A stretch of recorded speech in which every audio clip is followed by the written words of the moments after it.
உட்காந்துட்டு இருந்த ராஜ் கபூர் எந்திரிச்சு ஸ்டேஜுக்கு வராராம். ஓடி வந்து மைக்க பிடிச்சு, சாரி ஃபார் இன்டரப்டிங் எவ்ரிஒன்.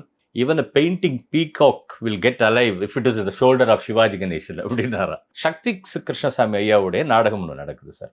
அதுல வந்து சிவாஜி சார் அக்பரா நடிச்சிருப்பார். பின்னாடி ஹுட்னு ஒன்று போடுவாங்க, தொங்கும் பேக்ல இருக்கும் சார். அந்த மன்னர்கள் நடந்து வரும்போது அப்போ வந்து ஒரு மயில் தோகை, ஒரு மயில் மாதிரி இருக்குன்னு ஒன்று போட்டிருக்காங்க.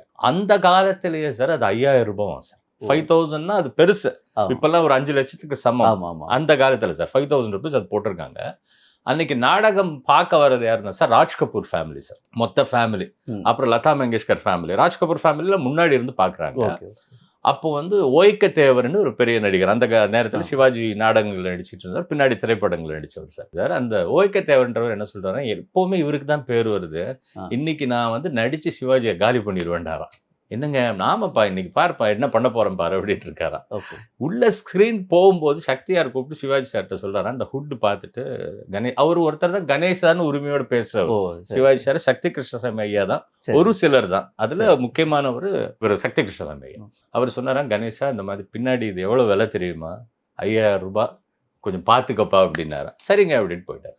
சீன் போய் சலீமை கூப்பிடணும் சார். அக்பர் கூப்பிடுறாரா. அப்போ டைலாக் எழுதியிருக்காங்க, சலீம் அப்படின்னு வரான். திரும்ப இன்னொரு முறை சலீம் அப்படின்னு அவர் கவனிக்க மாட்டாரா. அக்பர் ஒருவரை இருமுறை அழைப்பது இதுவே முதல் முறை அப்படின்னு வரான். அதாவது நான் அவ்வளோ பெரிய ஆளுன்றது. அந்த சீன் முடிஞ்சு பேக்ல நடந்து போய் ஒரு டைலாக் பேசணுமா சார். அப்போ சிவாஜி சார் என்ன பண்ணி லைட் மேன்ஸ் எல்லாம் பேசி லைட் எல்லாம் ஆஃப் பண்ணி அந்த பேக் ஹுட் அதுக்கு மட்டும் ஒரு ப்ளூ லைட்டு ஒரு ரெட் லைட் மாதிரி வருமா சார். நம்ம அவ்வளோ செலவு பண்ண காமிக்கணும்னு சொல்லி சார் ஒரு வாக் பண்ணுவார் சார். அந்த வாக் பண்ண எப்படி இருக்குமா சார், அந்த மயில் ஆடும் சார். அப்படி பாட்டு மயில் ஆடும். அப்படி ஆடி ஆடி ஆடி தியேட்டரை கிளாப்ஸ் பண்ண உடனே உட்காந்துட்டு இருந்த ராஜ் கபூர் எந்திரிச்சு ஸ்டேஜுக்கு வராராம். எப்போவுமே இன்டர்வல்ல வருவாங்க, நாடகம் முடிஞ்சோடனே வருவாங்க. அந்த சீன் முடிஞ்ச உடனே ஓடி வந்து மைக்க பிடிச்சி, சாரி ஃபார் இன்டரப்டிங் எவ்ரிஒன்.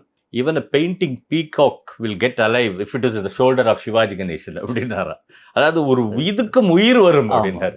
நான் இன்னொரு தளத்துல இதை பத்தி பேசும்போது அதான் சொன்னேன், அதுக்கு உயிர் வரும், ஆனால் பார்க்குற நம்ம ஃப்ரோசன் ஆயிடுவோம்.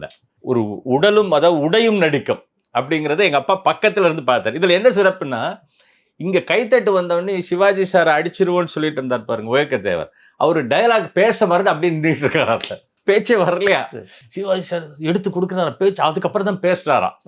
அதுக்கப்புறம் சீன் முடிஞ்சோடனே ஓய்க்க தேவர் போய் சிவாஜி அப்பா கேட்டாரா, என்னங்க என்னமோ இன்னைக்கு அவர் அடிச்சிருவேன் அப்படிலாம் சொன்னீங்க. எங்கப்பா முடியும், அவரு நடிக்கல, அவர் திரும்பி பார்த்தா அவர் போட்டுக்க ட்ரெஸ் எல்லாம் நடிக்குதுப்பா.